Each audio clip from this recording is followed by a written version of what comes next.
Mais celle-là, elle a fait des enfants et en plus elle fait un débile.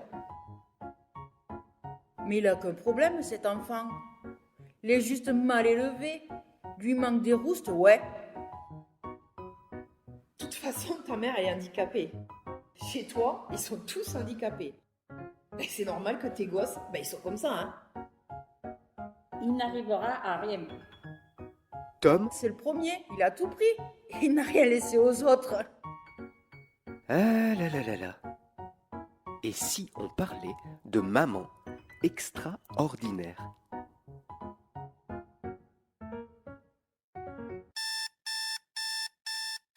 « 6h, réveil. Elle reste dans son lit. 6h20, réveil de Mourad. Elle l'aide à préparer ses vêtements et lui prépare à manger.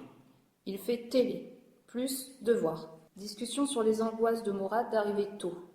Il a un bus à 7h45, mais il ne peut pas attendre. 30 minutes devant la gare? C'est pas possible, on travaille ça. Elle tente de le calmer. C'est le moment de Wissal et Amine. À Wissal, elle doit répéter 10 fois ou plus, et ça l'énerve. Si elle la laisse faire, elle sera en retard. Alors, elle l'aide à trouver des vêtements. Cette semaine, elle a vidé sa chambre. J'ai laissé 4 pantalons, 4 pulls et 2 pyjamas. C'est plus facile pour elle. Amine, lui, ne veut pas aller à l'école. D'ailleurs, ça stresse Wissal. Il faut l'aider à s'habiller, même pour laver son visage. Là, c'est déjà 8h10. Wissal commence à 8h25 et Amine à 9h. Elle ne peut pas faire les allers-retours. Wissal est prête. Amine, non. Dossier MDPH pour votre fils. Le GEVASCO a plus de 6 mois. Il faut le refaire car le dossier ne sera pas statué. Ben oui qu'il est dépassé le document. Il est dans vos locaux depuis plus de 4 mois au moins. Et celui de ma fille, hein? Faut le refaire tous les 2 ans pour savoir si le Saint-Esprit est passé par là et savoir si sa maladie s'est volatilisée. Ah ben non, c'est génétique. Il lui manque un X. Debout 6h30. Déjeuner tranquille. Passage à la salle de bain. Laver. Coiffé. Habiller. Maquillé. Préparation du déjeuner des enfants. Lever des collégiens. Oh, les plus grands. 7h. Moi, je vérifie leur cartable, leur tenue pendant qu'ils déjeunent et je range le lave-vaisselle. Je me lance 2 machines, je m'étends 2 machines et je range celles qui ont séché. 7h30. Je prépare le déjeuner des petits, je vais les réveiller et je les fais déjeuner. Ensuite, elle surveille qu'ils s'habillent bien, que tout soit mis comme il faut et pendant qu'ils déjeunent. Je vais faire les lits et si j'ai le temps, je passe un coup de balai. À 8h15. Il faut que tout le monde soit prêt. Je vérifie que les cartables soient bien mis, que les dents soient lavées Qu'ils soient passés à la salle de bain. et on décolle pour l'école. 8h40, retour à la maison. Je bois un café, je passe la serpillière et je mets la table pour le soir. Je prépare le repas et je m'en vais à 8h55, 9h. On a fait un jeu de société avec ta fille, c'était pas gagné. Il a fallu lui expliquer les règles du jeu plusieurs fois. Ben normal, c'est Eva. Ah oui, du coup c'était assez laborieux. Hein. Normal, c'est Eva. Ah, oui, c'est vrai. Madame, monsieur, vous qui me demandez tous les 2 ans, voire tous les ans, de refaire un courrier pour expliquer clairement ma situation, alors que nous savons tous pertinemment qu'il n'y a pas assez de budget et que vous regardez surtout les devis des intervenants. Le fait qu'elle paye son loyer, ses factures, son essence et doivent quand même se nourrir ne semble pas important. Laissez-moi vous expliquer donc clairement ma situation au quotidien. J'ai un enfant malade, autiste et épileptique qui ne peut pas aller à l'école. Je passe mon temps à faire des démarches. Dossier d'ouverture de droit, dossier pour des IME, dossiers médicaux, dossier de merde, dossier de mes deux. Autant vous dire que j'y passe un temps considérable pour au mieux des miettes, au pire l'impression de me battre contre des moulins à vent. En pleine tempête. En dehors de ce temps passé à faire ces démarches, je dois quand même assurer le quotidien, tenir ma maison, faire les courses, faire à manger.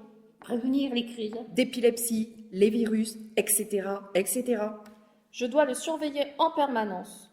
Il ne mange pas correctement, ne s'habille pas correctement, il ne va pas aux toilettes correctement, il ne parle pas. Donc toutes ces contraintes demandent une énergie considérable et de l'organisation. Savez-vous ce qu'elle ressent? Je ressens que la société rejette mon enfant. Car il ne lui semble pas utile. Je ressens qu'on me paye pour m'occuper de lui, pour que je puisse permettre à la Sécu de faire des économies. Et l'État n'a même pas la décence de valoriser ce travail, qui n'est pas considéré comme un vrai travail.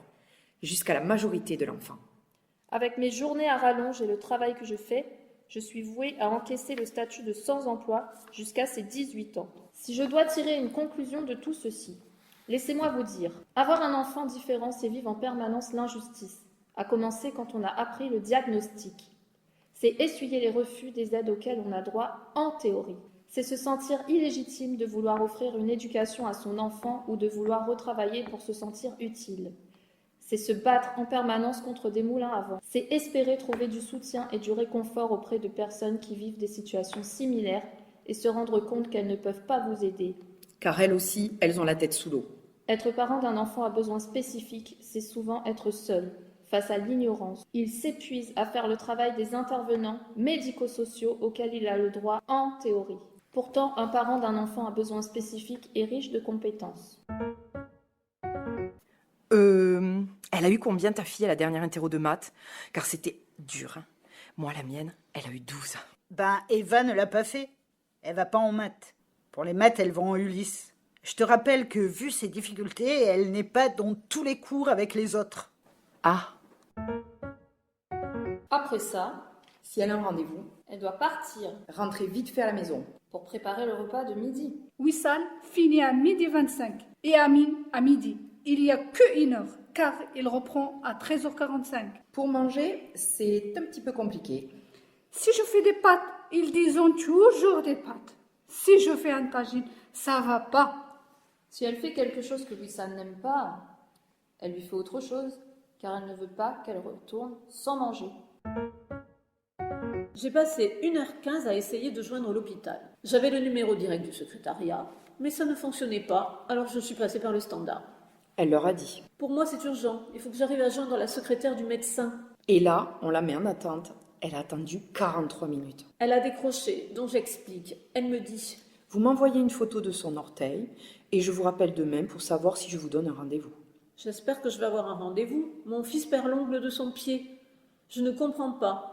Surtout qu'on a été en rendez-vous post-opératoire et ça allait. Tout était normal. Et là, maintenant, il a l'ongle qui tombe. » Ça ne s'arrête jamais. C'est un mouvement perpétuel. Puis, j'ai appelé la Massif pour l'attestation d'assurance pour l'aide au permis. Elle a passé sa journée au téléphone. Après, j'ai appelé l'IUT de Tarbes pour faire une journée d'immersion le 3 avril. Mais ce papier, je ne sais pas si je dois le renvoyer à Tarbes ou si ça peut attendre le jour où il y va. Il y a un numéro sur le papier. Elle a essayé d'appeler, mais pas de réponse. Elle a laissé un message. J'ai trié tout le linge d'Arthur, Il y a Théo, qu'il a appelé pour savoir si c'était possible, au lieu d'arriver samedi matin, d'arriver dimanche matin, parce qu'il a une soirée. Elle a dit oui. Je ne vais pas l'empêcher de sortir. Ça va être horrible les vacances avec les deux. Ah, il a eu son bulletin. Il y a la réunion parents-prof de Théo, Elle a eu un petit condensé. Les appréciations sont très bonnes. Il n'y a que 2 matières où il n'a pas la moyenne. Il va abandonner qu'une seule option, mais il n'abandonne pas l'idée de faire Sciences Po. Le TDAH ressort dans toutes les matières, car le manque de concentration ressort dans tout. Ça, c'est Théo, de survoler les choses, pas assez approfondir. Je ne l'ai pas fait reconnaître, mais pour moi, c'est une évidence. Mais lui aussi, il le dit. L'élu municipal appelle enfin pour lui dire que le logement social qu'elle a demandé sera livré fin juillet 2024. Je vais aller faire des croque-monsieur, mais je me rappelle que je n'ai plus de jambon. Donc le supermarché doit être ouvert. Il faut que je me dépêche. Arthur, Je dois avoir la dalle. Offre d'emploi, poste à pourvoir immédiatement. Parents aidants familial, C'est-à-dire psychologue, spécialiste, éducateur, AVS, agent d'entretien, cuisinier, administrateur. kinésithérapeute, psychomotricien, orthophoniste, médiateur, consultant, coach, etc., etc., etc. Et d'autres compétences auxquelles je n'ai pas pensé. Temps plein pour 2 enfants atypiques. Vous aurez la charge de 2 enfants de 13 et 15 ans, scolarisés ayant différentes pathologies. La jeune fille est atteinte d'une maladie rare, syndrome de Turner, et le garçon est un profil atypique, HPI multi-10. Le poste suppose différentes aptitudes. Connaissance du syndrome de Turner et de ses affections. Connaissance du profil HPI et des différents 10. Dyslexie, dysorthographie, dysgraphie, hypersensibilité, hyperempathie, troubles de l'attention. Disponibilité H24. Vessie XXL, patience à toute épreuve, sommeil réparateur en 3 heures parfois, capacité d'adaptation XXL, capacité à l'humour et à l'autodérision indispensable. Diplôme des premiers secours en cas d'exploration ou d'idées farfelues. Spécificité psychologique dans l'accompagnement des angoisses. Peur, tristesse, coup de colère, perte de confiance en soi, difficultés sociales et relationnelles. Spécificité médicale, traitement au quotidien vérifié, injection et pose de patch. Vigilance de chaque instant, tant au niveau médical que psychologique. Spécificité, niveau scolaire exigé, AVS bienvenue. Révision, apprentissage, création de fiches révision, décryptage des cours, photocopie, fluoter, lire, relire, récupération des cours auprès des élèves ou des professeurs, rendez-vous, etc., etc. Relation avec l'établissement, suivi scolaire, médiateur, aptitude administrative, gestion de dossiers médicaux et MDPH. Prise de rendez-vous, courrier, SMS, mail, appel téléphonique. Permis B exigé. Accompagnement au rendez-vous hospitalier Toulouse. Aide à la compréhension des termes médicaux et suivi. Accompagnement rendez-vous, psychomotricité, ergothérapie, orthophonie, hypnothérapie, psychothérapie, podologue, ORL, aide aux tâches ménagères. Repas, Entretiens locaux, linge, courses. consultant scolaire, extrascolaire, amical, familial, administratif. Bref, ce poste est ouvert aux débutants SUPER, super motivés, n'ayant pas peur de travailler dans le à peu près, dans l'incertitude quotidienne et les mauvaises surprises régulières. Il faut donc une capacité d'adaptation triple X, une résistance aux émotions changeantes, le courage pour avoir envie de se lever le matin. Parfois, et surtout, une incroyable tendance à croire en l'extraordinaire. Je rentre à la maison, je fais des papiers ou les tâches ménagères. Ensuite, j'en ai un qui rentre à 4h30 et les deux plus petits arrivent à 17h. Ils goûtent tous ensemble jusqu'à... 17h30. Après, c'est les devoirs. Les deux en même temps, un de chaque côté. Ils ont allégé les devoirs, donc ça va. Quand Quentin Doit des évaluations, elle le prend tout seul à part et elle fait réciter sa leçon entière. S'il a des difficultés qu'il ne comprend pas, elle prend le temps de lui expliquer, de refaire les exercices. Avec, Nicolas comme il est dyslexique, on travaille beaucoup avec les alphas. Et une fois que tous les devoirs sont faits, j'enclenche le four et Benoît surveille le repas. 17h40, Mathis Il rentre, il goûte, il est grand, il n'a pas besoin de moi. si elle a des rendez-vous pour les enfants, elle y va. J'ai oublié la belle-mère. Je fais le goûter vers 17h30. Il ne peut pas attendre. Il a besoin de manger. À 16h30, elle va chercher Amine. Mourad rentre tout seul à 17h. Elle demande à Mourad comment s'est passée ta journée. À chaque fois, il revient avec un mot. Ça, c'est une histoire. On le règle. Mourad va au sport presque tous les jours. Elle prépare son sac et celui de Wissal, puis le dépose au karaté. Elle part à l'école chercher Wissal, qui goûte dans la voiture et la dépose au basket. On a travaillé il y a quelques mois de ça pour qu'il accepte de se changer dans les vestiaires. Mais avec moi. Mourad finit le karaté à 19h30. Soit son mari va le chercher et retourne chercher Wissal au basket, soit un voisin ramène Mourad, ce qui évite un aller-retour. Le jeudi, ça va. Parce qu'il fait le karaté au même endroit que Wissal. Donc, il peut attendre. Mais le lundi, non.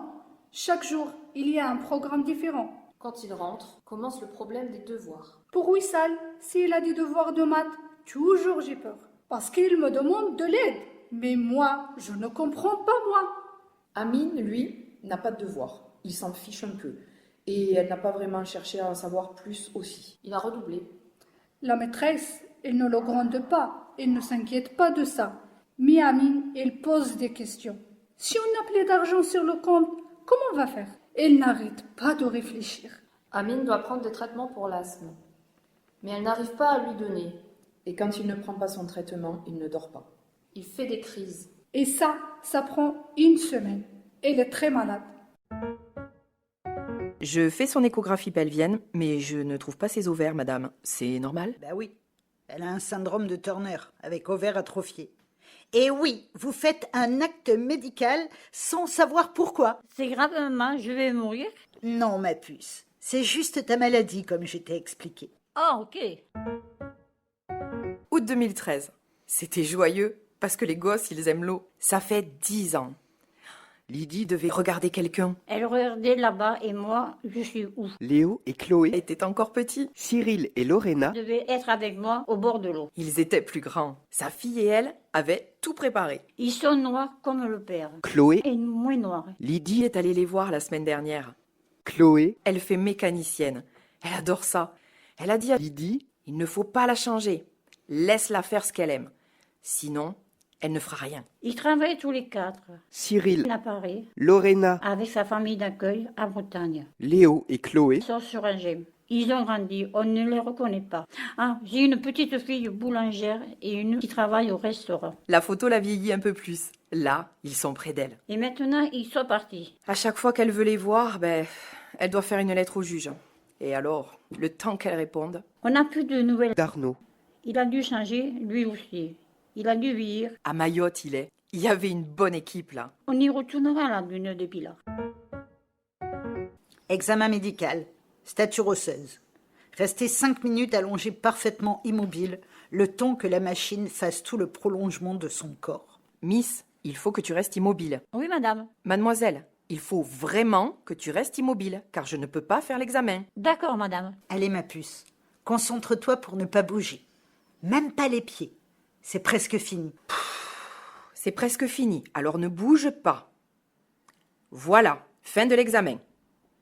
Je te félicite, ma chérie, d'avoir réussi à tenir 5 minutes sans bouger alors que tu as un trouble de l'attention. C'est pas toujours facile, hein, avec certains enfants à troubles particuliers. Ouais ben, ce serait bien de le prendre en compte, ou ne serait-ce que d'y penser et de rester agréable avec eux, hein? Surtout que c'est son 3e examen de la journée. Merci. Au revoir. Hier soir, je me suis assise sur le canapé à 21h45. Où c'est que j'ai écouté le président parler en faisant du crochet? À 23h, Douche, 23h30. je bouquine un peu. 23h45. Dodo.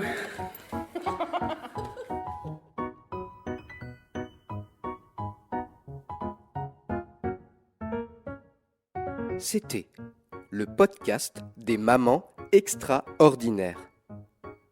Un projet imaginé par les mamans de la parenthèse des parents. Mené par le centre social du CIAS de la Ténarèze, le service culturel de la ville de Condom et financé par le REAP 32. Un podcast produit et réalisé par Cathy Disney et Mathieu Léonard de la compagnie Ribambelle. À partir des écrits et des voix de Sandrine, Simone, Mathilde, Véronique, Fatima et Nathalie. Afin de respecter l'intimité des familles, tous les prénoms ont été modifiés dès l'enregistrement ou au moment du montage.